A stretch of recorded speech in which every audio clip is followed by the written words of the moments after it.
नमस्कार, आप देख रहे हैं इंडियन टीवी न्यूज। आइए आपको ले चलते हैं आज की बड़ी खबर पर।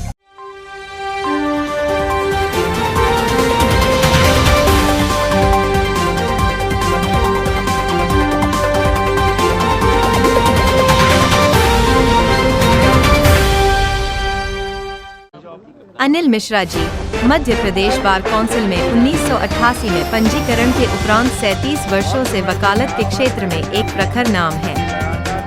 आपने 1993 से 1995 तक Madhya Pradesh high court bar association के वरिष्ठ उपाध्यक्ष और 2015 से 2017 तक अध्यक्ष के रूप में अपनी नेतृत्व क्षमता का परिचय दिया। आप उन गिने चुने अधिवक्ताओं में से हैं जिन्होंने सिविल, आपराधिक और संवैधानिक मामलों में असाधारण महारत हासिल की है। आपके 37 वर्षों के शानदार कार्यकाल में 200 से अधिक जूनियर अधिवक्ताओं ने आपके मार्गदर्शन में कार्य किया। 2500 से अधिक रिपोर्टेबल जजमेंट आपके नाम दर्ज हैं और कई ऐतिहासिक मामलों में उच्च न्यायालय द्वारा आपको एमिकस क्यूरिए नियुक्त कर आपकी विशेषज्ञ राय ली गई। यह आपकी विधिक गहनता और विश्वसनीयता का प्रतीक है। आपकी पारिवारिक विरासत भी न्याय के क्षेत्र में अनुकरणीय है। आपके दादा सुश्री जस्टिस हरगोविंद मिश्रा जी मध्य प्रदेश उच्च न्यायालय के प्रतिष्ठित न्यायमूर्ति रहे। आपके बड़े भाई श्री जस्टिस अरुण मिश्रा जी भारत के सर्वोच्च न्यायालय के सम्मानित न्यायमूर्ति रहे। आपके छोटे भाई श्री जस्टिस विशाल मिश्रा जी वर्तमान में मध्य प्रदेश उच्च न्यायालय में न्यायमूर्ति के रूप में अपनी सेवाएं दे रहे हैं।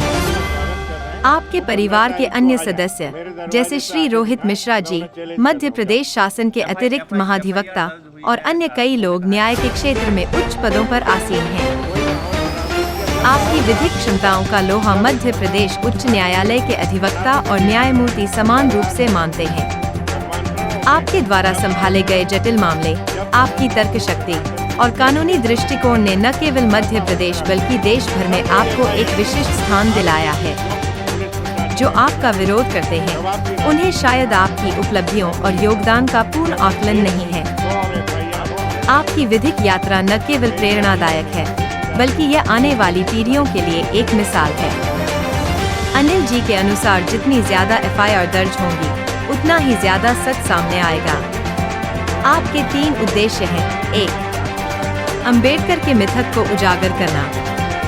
2. आरक्षण समाप्त करना। 3. सनातन भारत। 4. आरक्षण मुक्त भारत। 5. न्याय व्यवस्था में सुधार हो। 6. SC/ST एक्ट का दुरुपयोग न हो। संवाददाता Ashutosh Mishra, Indian TV news, Uttar Pradesh, Maharajganj, Paniyara से रिपोर्ट। सवर्णों को रात दिन गाली दी जाती है, कोई कार्रवाई आज तक नहीं। हमने एक व्यक्ति विशेष को बुरा कह दिया, गंदा कह दिया, जो मेरी राइट टू स्पीच के अगेंस्ट है। मेरे को बोलने का स्वतंत्रता अधिकार है। मैं प्रधानमंत्री को भी कह सकता हूँ मैं गंदा आदमी और बुरा आदमी नहीं है इस लायक। तो इसलिए इस आधार पर अगर कोई FIR हुई है जहाँ मैंने कोई अपराध नहीं किया तो मैं पुलिस को ये सुविधा दे रहा हूँ कि मुझे अरेस्ट करें और जेल भेजें। सर, आप इतिहास कैसे देख रहे हैं? अपने इतिहास पढ़ना चाहिए, क्या वास्तविकता है? वास्तविकता इतिहास की यही है कि संविधान का जो निर्माण है वो BN राव साहब ने किया है, ना कि अम्बेडकर जी ने। अम्बेडकर जी तो उस संविधान को जलाना चाहते थे। उनने खुद कहा कि मैं इस संविधान से सहमत नहीं हूँ। आपने कहा था कि अम्बेडकर जी अंग्रेजों के 100% अंग्रेजों की गुलामी की उनने, अंग्रेजों के एजेंट रहे और भारत की स्वतंत्रता में बाधा उत्पन्न की। आपके खिलाफ FIR वही है, तो मेरे को कोई दिक्कत नहीं। और 10 हो, मैं लगातार यही बोलूंगा। उनका कहना है जा रहा है कि आपके घर पे 1 लाख जूते फेंकेंगे, 10 लाख जूते फेंकेंगे। हमने उनसे कहा है कि 1 लाख नहीं 10 लाख लेके आए, हम उनका स्वागत कर रहे हैं। वो 15 तारीख को आ जाएं, मेरे दरवाजे पे आके दिखाएं, मैं उन्हें चैलेंज कर रहा हूँ। जाओ। FIR दर्ज हुई है। उन्होंने कहा है कि आपने कहीं ना कहीं माहौल खराब करने का प्रयास किया है। कोई माहौल खराब नहीं किया। जब माहौल खराब नहीं होता, जब इस सवर्ण और भारत के सनातनी देश में भितरवार में धर्मांतरण होते हैं तब माहौल खराब नहीं होता। जब सवर्णों को, सनातन को, देवी देवताओं को गालियां दी जाती हैं तब माहौल खराब नहीं होता, तब कोई FIR नहीं होती। मालूम नहीं कि क्यों पुलिस प्रशासन ऐसे बिल्कुल दबाव की राजनीति में काम कर रहा है। मैं तो ये चाहता हूँ कि अब एक नहीं 100 और FIR हो। अम्बेडकर जी पर क्या विचार है आपके? अम्बेडकर जी पर मेरा कोई विचार नहीं। वो कोई इस लायक नहीं है कि उसके बारे में बात भी करें। आपको क्या लगता है सर कि पिछले कुछ समय से जैसे अंबेडकर का नाम लेकर के सवर्णों को टारगेट बनाया जा रहा है? 100% अम्बेडकर के कारण ही देश में विभाजन हो रहा है, जात बिरादरियों में आपस में फूट हो रही है, बैर भाव हो रहा है, आपस में लड़ रहे हैं, मर रहे हैं, कट रहे हैं, और क्या हो रहा है। इसी तरह देश दुनिया की हर खबर को जानने के लिए देखते रहिए इंडियन टीवी न्यूज।